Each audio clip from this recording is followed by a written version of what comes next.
खादी को पॉपुलराइज करने के लिए गवर्नमेंट ने एक संस्था बनाई जिसका नाम था khadi and village industries commission इन 1956। कब बनाई? 1956 में। और कौन सी संस्था बनाई, कौन सी गवर्नमेंट बॉडी बनाई उन्होंने? Khadi and village industries commission. Spinning of yarn on a large scale is done with the help of spinning machines. और जो स्पिनिंग होती है यार्न की वो लार्ज स्केल पे बड़े मात्रा में किससे बनाई जाती है? मशीन्स की हेल्प से बनाई जाती है। नेक्स्ट है आपका टॉपिक यार्न टू फैब्रिक, मतलब तागे से वस्त्र। There are many ways by which fabrics are made from yarns. ऐसे कई सारे तरीके हैं जिसमें यार्न से फैब्रिक बनाया जाता है, मतलब कपड़े बनाए जाते हैं, जिसमें से दो मेन प्रोसेस क्या क्या हैं आपके? वीविंग और नाइटिंग। वीविंग मतलब होता है बुनाई। Fabric is made up of to sets of yarns arranged together. Fabric कैसे बनाया जाता है? दो सेट यार्न के दो सेट को एक साथ अरेंज करके बनाया जाता है। The process of arranging two sets of yarn together to make a fabric is called weaving.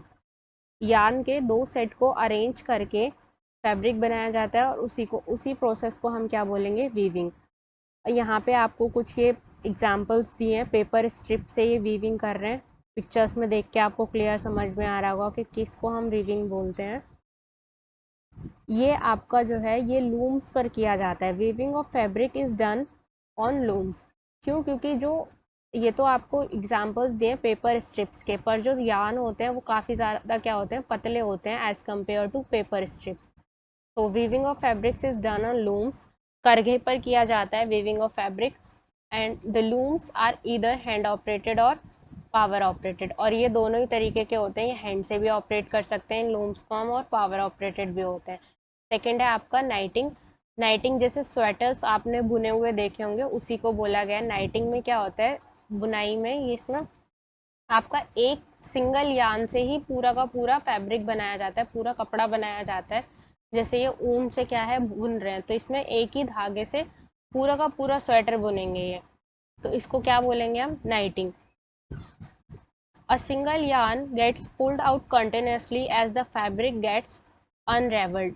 जैसे आप सिंगल धागे को उसको यार्न को खींचते जाएंगे और वो पूरा का पूरा फैब्रिक क्या होता जाएगा? खुलता चला जाएगा। Socks and many other clothing items are made up of knitting fabrics. जो सॉक्स होते हैं और बाकी और कई सारे तरीके के जो कपड़े होते हैं, आइटम्स होते हैं, वो इसी तरीके से बनाए जाते हैं आपके नाइटेड fabrics. नाइटिंग is done by hand and also on machines.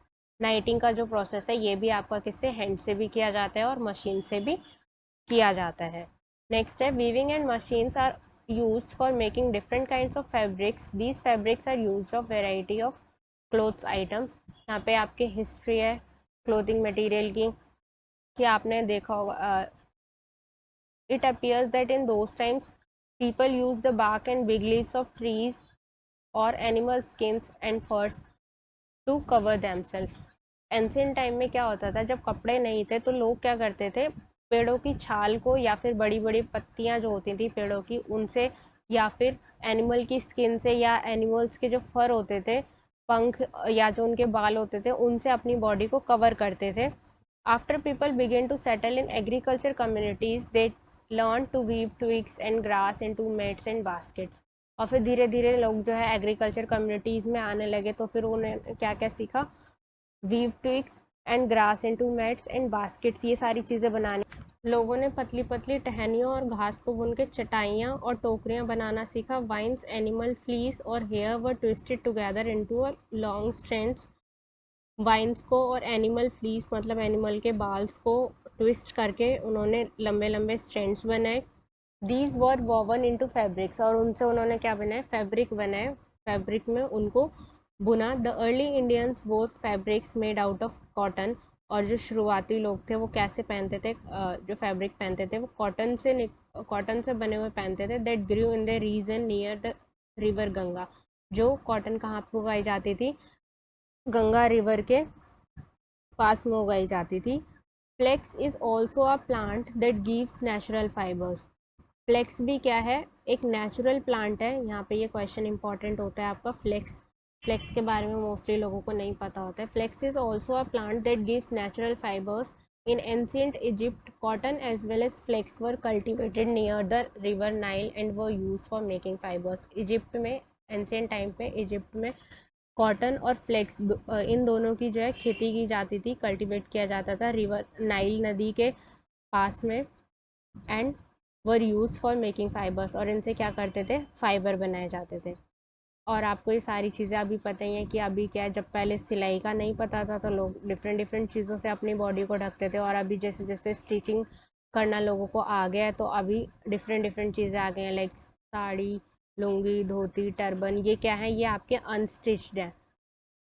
अगर अनस्टिच्ड मतलब जो बिना सिले हुए कपड़े हैं, उनका ऑप्शन कुछ आता है, उसका उससे रिलेटेड कुछ क्वेश्चन आता है, तो वो क्या क्या होंगे, साड़ी, धोती, लुंगी और टर्बन। टर्बन मतलब पगड़ी। ये सारे क्या होते हैं, इनमें कोई भी सिलाई नहीं लगी होती, सिंगल पीस ऑफ फाइबर होता है, फैब्रिक होता है। Just as there is a large variety in the food eaten all over our country. जैसे आपको पता है कि हमारी जो कंट्री है उसमें अलग अलग डिफरेंट डिफरेंट टाइप्स के फूड चलते हैं, ऐसे डिफरेंट डिफरेंट टाइप के क्या चलते हैं, फैब्रिक्स भी चलते हैं और क्लोथिंग आइटम्स चलते हैं। तो यहाँ पे हमने क्या क्या चीज़ें पढ़ी हैं, cotton, wool, fabric, fibre, knitting, spinning, weaving, yarn, इन सारी चीज़ों के बारे में हमने पढ़ा था।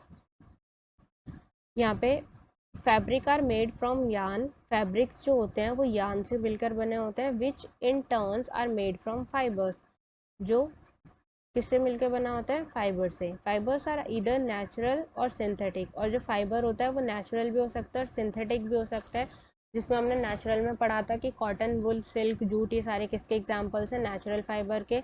और जबकि जो नायलॉन और पॉलिस्टर है, ये एग्जाम्पल है सिंथेटिक फाइबर के। Fibres like cotton and jutes are obtained from plants, कुछ हमें प्लांट से मिलते हैं, कुछ हमें किससे मिलते हैं, मैन मेड जो होते हैं उनको हम बोलते हैं synthetic fibre.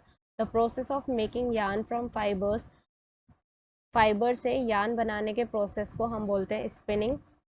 Fabric from yarn is made by weaving and नाइटिंग, और फैब्रिक से, यार्न से फैब्रिक बनाने को में दो प्रोसेस यूज होते हैं आपके, वीविंग एंड नाइटिंग। यहाँ पे एक लास्ट में एक एक्सरसाइज दी हुई है, एक्टिविटी दी हुई है, इसमें आपको कुछ कपड़ों को के बारे में दिया गया है कि अगर आप उनको जलाते हैं तो, जब आप पूरी एक्टिविटीज़ को आप पॉज करके पढ़ सकते हैं, जब जलाएंगे तो उसमें कैसी स्मेल आएगी या फिर कैसा जो है कपड़ा जो है रिएक्ट करते हैं।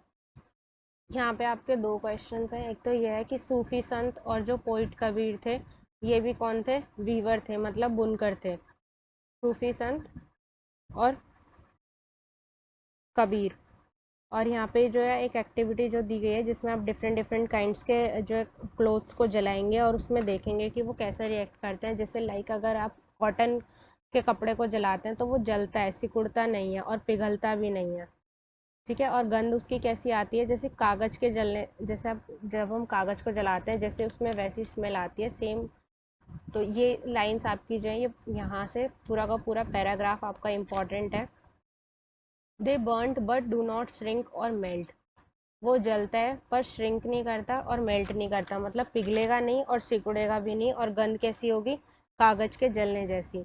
और सिल्क नेक्स्ट आता है आपका, सिल्क यार्न। सिल्क यार्न में क्या है, इसको हमें हमेशा फ्लेम से दूर रखना चाहिए, इसलिए हमें बोला भी जाता है कि किचन में सिल्क के कपड़ों को पहनकर नहीं जाना चाहिए।